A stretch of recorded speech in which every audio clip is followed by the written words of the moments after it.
তো ইদানিং ইনস্টাগ্রামে একটা ভিডিও দেখা যাচ্ছে খুব ট্রেন্ডিংয়ে চলতেছে, সেটা হচ্ছে যে এই কম্পিউটারের টাস্ক বারে নাম লেখা, নিজের নাম লেখা। তো এটা করার জন্য কী করতে হবে? তেমন কোনো কিছুই করতে হয় না, জাস্ট সিম্পল ট্রিক্স।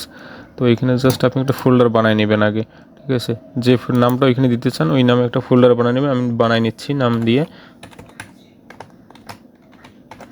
তো আমি ফোল্ডার বানিয়ে নিলাম এই নামে, ঠিক আছে? দেখুন এখন এই ফোল্ডারটা হচ্ছে যে এইখানে অ্যাড করব, তাহলে এইখানে আমার নাম শো করবে। তো এটা করার জন্য কী করতে হবে? এখানে টাস্ক বারে রাইট ক্লিক করতে হবে মাউসের, করে টুলবার থেকে নিউ ফোল্ডার করে এইখান থেকে আমার ডেস্কটপ থেকে ফোল্ডারটা সিলেক্ট করে দিতে হবে, ঠিক আছে? তো এই যে আমার ফোল্ডারটা আমি সিলেক্ট করে দিচ্ছি, এটা সিলেক্ট ফোল্ডার। দেন এই দেখুন এইখানে কিন্তু এখন আমার নামটা শো করতেছে। তো এইভাবেই আর কি এটা করে, ঠিক আছে? এখন যদি আপনি ডিলিট করে দিতে চান তো ডিলিট করে দিবেন এইখান থেকে। এটা মূলত কোনো কাজের না, ঠিক আছে? এটা জাস্ট নামটা শো করানোর জন্য। জাস্ট এখান থেকে ডিলিট করে দিলেও এইটা কিন্তু থেকে যাবে। এখন এটা জাস্ট ভালো লাগার জন্য যে নিজের নামটা একটু টাস্ক বারে থাকবে, এই আর কিছু না।